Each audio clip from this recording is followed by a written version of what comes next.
internet, a linha entre exposição e risco pode ser muito menor do que parece. Foi o que aconteceu com Marisol Macias, que usava um nome falso para denunciar cartéis nas redes sociais.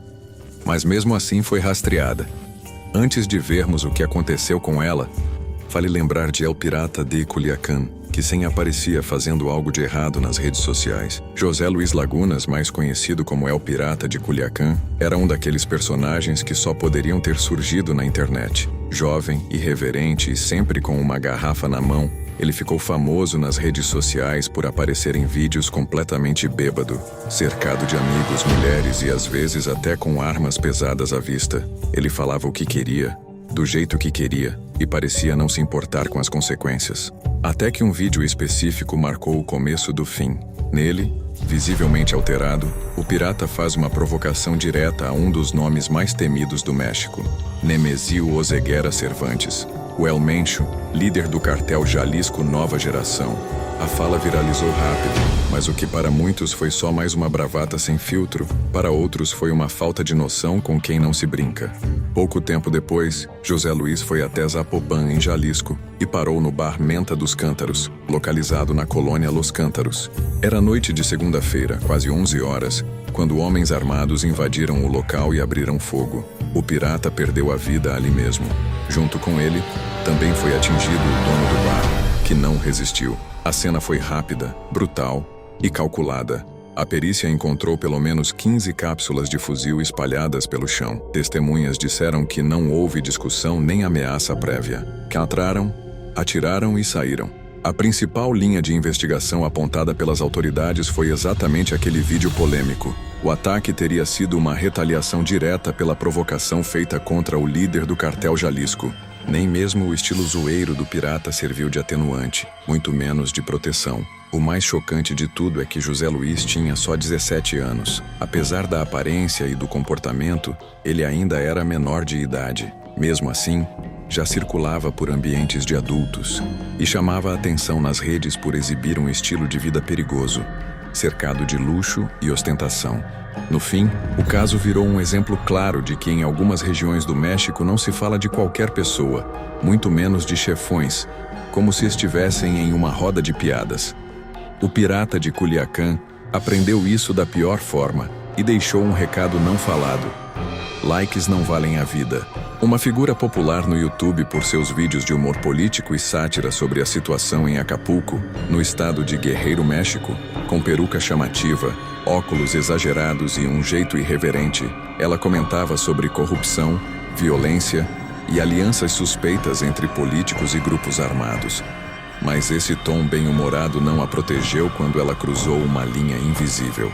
Em fevereiro de 2018, Pamela foi eliminada dentro do próprio restaurante, no centro de Acapulco. 2 homens armados entraram no local e atiraram a queima-roupa. A execução foi rápida, direta, e deixou claro que aquilo não tinha sido um assalto comum. No dia seguinte, a cidade ficou em choque e o caso logo ganhou repercussão nacional. O Ministério Público do Estado disse que ela havia recebido ameaças antes do crime. Segundo o promotor Javier Oleia, Nana teria divulgado informações sobre um grupo comandado por um homem conhecido como El Barbas, supostamente ligado ao crime organizado. Essa denúncia teria sido o estopim para que ordenassem sua execução. Já o marido de Pamela, Samuel Munhoz, produtor dos vídeos e figura próxima da cena política local, negou qualquer envolvimento dela com esses grupos. Segundo ele, tudo se tratava de uma tentativa de criminalizar a vítima e encerrar o caso sem investigação séria. Para Samuel, o crime foi político, um recado contra quem ousasse falar demais. A confusão aumentou quando o próprio promotor citou Narcomantas de 2016 como justificativa para associar a youtuber ao crime, mas até hoje, nunca houve provas públicas de envolvimento direto dela com qualquer organização ilegal. Só restaram suspeitas, teorias e o medo. Pamela foi enterrada no cemitério Eterno Descanso, com os custos cobertos pelo então prefeito de Acapulco, Evódio Velásquez. Na cerimônia, a revolta era visível. Amigos e familiares pediram justiça e criticaram a forma como o caso foi tratado pelas autoridades. O crime contra Nana Pelucas levantou debates importantes no México. Até onde vai a liberdade de expressão quando se mexe com nomes poderosos? No fim, O que ficou foi um aviso silencioso. Mesmo o humor pode ter um preço alto quando incomoda as pessoas erradas. Ben e Tim, dois aventureiros que tentaram atravessar a selva do Darien Gap, uma das áreas mais perigosas do mundo, viraram protagonistas de uma história tensa demais para um vídeo qualquer. O Darien Gap é uma região selvagem que liga a América Central à América do Sul, famosa por suas condições extremas e pela presença de cartéis que dominam a área, controlando rotas e migrantes. Ao se aventurarem por ali, os dois tiveram que enfrentar muito mais que a natureza. Para seguir viagem, precisaram confiar em cartéis locais, algo que ninguém faz sem medo. Em uma das paradas, a cidade de Necoclin, ponto conhecido para migrantes, eles se viram na obrigação de se passar por russos, uma estratégia para evitar sequestros e até ataques. Essa ideia veio justamente para despistar membros do cartel e da população local, que são conhecidos por serem imprevisíveis. O medo era constante. Tim lembra de um momento assustador em que foi encarado por um membro do cartel. Uma situação em que qualquer passo em falso podia significar um problema sério. Para completar, eles ainda tinham que se preocupar com a população indígena local, que segundo eles era considerada ainda mais perigosa do que os próprios cartéis. Além disso, a falta de preparação deixou tudo ainda pior. Equipamentos insuficientes e pouca comida fizeram a viagem virar um desafio físico e psicológico. Durante a travessia, eles viram até uma mulher perder a vida por beber água contaminada, um alerta brutal dos riscos envolvidos. No fim, Ben e Tim chegaram exaustos, mas com um aprendizado claro. Mexer com os cartéis, mesmo só para atravessar um território, pode virar uma luta pela sobrevivência. A lição: nem todo conteúdo de aventura é só adrenalina. Às vezes é o perigo real batendo na sua porta. Eu Compa Jorge era um criador de conteúdo de Culiacán, no estado mexicano de Sinaloa. Seus vídeos giravam em torno de carros off-road, principalmente bugs e caminhonetes turbinadas. Ele mostrava detalhes dos veículos, fazia testes de direção e acumulava seguidores. Mais de 60 mil no YouTube. Mas nem só de carros vivia Jorge. Um dos vídeos mais comentados dele foi A Conocía a um Niño de El Chapo, onde ele contou uma história pessoal e direta como conheceu Iván Arquivaldo Guzmán, um dos filhos de Joaquim El Chapo Guzmán, uma das figuras mais poderosas do crime no México. No vídeo, Jorge narrou o encontro que começou porque o som potente do seu carro chamou a atenção do filho do traficante. Ele relatou várias ocasiões em que se encontrou com Iván, inclusive em um bar e em Mazatlán, destacando a humildade e respeito que havia nessas interações. Esse vídeo gerou muita repercussão, pois tocava num tema delicado, mostrando uma ligação direta com o mundo do tráfico que muitos tentam evitar expor. Logo depois, Elorge fez outro vídeo que chamava a atenção pelo tom sincero e pela história de um sequestro que ele mesmo sofreu em Culiacán. Contou que em meio a uma zona dominada por grupos armados, foi capturado e ameaçado, recebendo coronhadas enquanto seus sequestradores brincavam com as armas. A situação de Jorge era delicada, e muitos dos seus seguidores começaram a se preocupar de verdade. Em 18 de abril de 2022, o que parecia um alerta se confirmou. Elca Jorge foi sequestrado novamente, mas desta vez não sobreviveu. Sua eliminação em Culiacán abalou a comunidade local e a internet. As teorias começaram a circular rapidamente. A principal delas é que seu fim teria ligação direta com os vídeos que ele publicou, especialmente aquele em que falava sobre o filho de El Chapo e a exposição do submundo do crime. Muitos acreditam que ele mexeu com quem não devia, pagando um preço alto por isso. Apesar do mistério e das especulações, não houve confirmação oficial. O que fica claro é que em lugares como Culiacán, mostrar demais pode ser perigoso demais. Mais um caso que mostrou o perigo de se aventurar em zonas de conflito foi o do youtuber Edson Maluf, mais conhecido como Arab. Ele ficou conhecido nas redes por se jogar em lugares considerados inóspitos, sempre com uma câmera na mão e muita confiança na sorte, até que essa confiança quase custou caro. Durante uma viagem ao Haiti, ele foi sequestrado por 17 dias por uma das gangues mais perigosas do país. Tudo começou quando Arab tentou entrevistar um líder chamado Barbecue, que havia ganhado fama por unificar várias facções criminosas. Só que antes de chegar ao destino, Arab foi abordado por homens armados e levado para uma espécie de prisão improvisada, comandada por outro chefão, Lano Sanjo. Apesar da tensão, Arabi percebeu que precisava manter a calma. Ele fingiu estar tranquilo, gravou partes da experiência com o celular escondido e manteve o tom amistoso com os sequestradores, tentando evitar qualquer provocação. Enquanto isso, do lado de fora, o irmão dele negociava o resgate, que chegava à casa dos 600 mil. O mais curioso é que, mesmo sob ameaça, Arabi não perdeu a pose. Ele elogiava a comida, agradecia a hospitalidade e tentava convencer os sequestradores de que sua presença ali podia ser positiva. A estratégia ajudou, ele saiu vivo e ainda transformou tudo em conteúdo. Mas o caso dele pôs algo maior.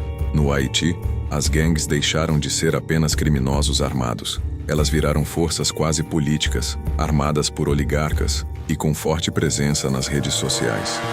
Lano Sanjo, por exemplo, tem até perfil no TikTok.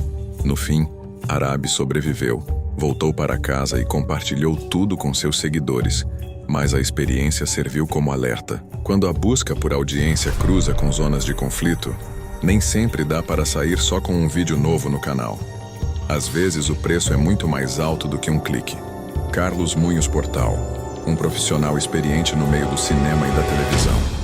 Ele não era exatamente um youtuber, mas seu trabalho o colocava em situações parecidas, explorando áreas perigosas em busca de histórias ou cenários marcantes. E foi justamente isso que acabou mal.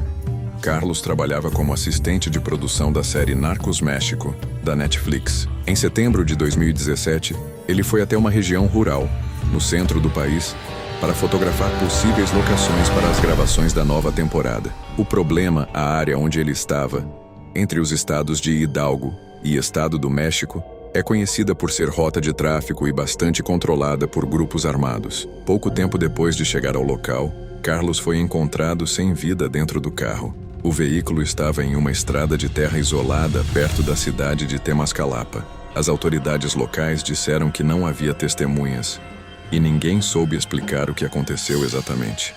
A única certeza era o cenário. Ele tinha entrado numa área onde forasteiros não costumam ser bem-vindos, ainda mais com câmeras nas mãos. O fim dele levantou debate sobre os riscos enfrentados por equipes de produção quando trabalham em locais dominados por grupos criminosos. Também gerou dúvidas sobre como a série iria seguir dali em diante, já que o próprio tema de Narcos México gira em torno desses mesmos cartéis. O caso de Carlos mostrou que nem sempre dá para separar ficção e realidade. O que era só uma busca por paisagens autênticas acabou cruzando o caminho de quem não quer ser filmado. E nesse tipo de território, um erro de rota pode custar bem mais do que um episódio cancelado. Mais um caso que deixou todo mundo em alerta foi o da jornalista e youtuber conhecida como Lanena de Laredo. O nome verdadeiro dela era Marisol Macias, e ela trabalhava como editora de um jornal local na cidade de Nuevo Laredo, no norte do México, uma região constantemente marcada por disputas entre cartéis. Além do trabalho no jornal, Marisol também postava em fóruns e redes sociais com o apelido Lanena de Laredo. Lá ela publicava denúncias sobre ações de grupos armados na cidade. Numa época em que muitos jornalistas evitavam esse tipo de conteúdo por medo de represálias, ela seguia firme, expondo movimentações, rotas e confrontos. Só que em setembro de 2011, a situação fugiu do controle. Marisol foi encontrada sem vida em uma área próxima à cidade.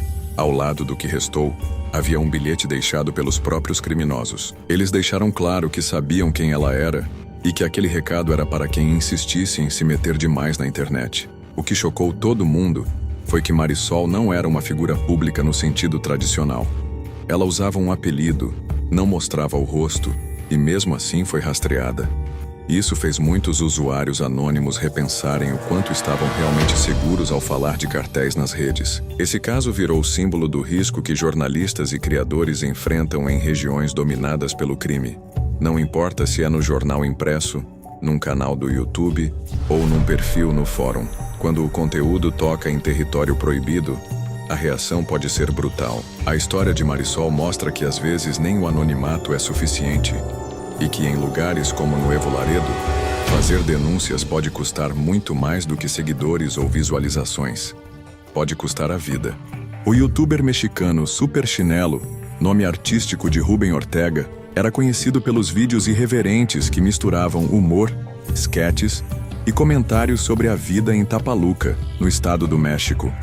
Mas em meio às brincadeiras, ele também cutucava assuntos sérios e perigosos. Em algumas postagens chegou a fazer piadas com figuras ligadas ao crime organizado, citando disputas locais e situações de violência que a população conhecia bem. No dia 23 de maio de 2024, Rubem estava com a família em um ponto comercial do bairro La Venta, quando foi surpreendido por 2 homens armados. Eles desceram de uma moto e, sem dizer nada, se aproximaram. Rubem ainda tentou reagir, mas foi ferido gravemente na frente da esposa e dos filhos. A cena foi tão rápida quanto brutal. Os criminosos fugiram imediatamente, e mesmo com a chegada do socorro, ele não resistiu. A notícia se espalhou rápido nas redes sociais. Muita gente lamentou a perda e cobrou justiça. Nos comentários, seguidores apontaram que ele vinha recebendo ameaças. Segundo relatos, algumas dessas ameaças vinham por mensagens diretas, outras nos próprios comentários dos vídeos. Mesmo assim, Rubem continuava postando. Às vezes até respondia com mais ironia. As autoridades abriram investigação, mas até agora o caso segue sem responsáveis identificados. O que se sabe é que Rubem incomodava gente poderosa. Ao misturar humor com crítica, acabou chamando a atenção de grupos que não gostam de ser mencionados, nem de brincadeira.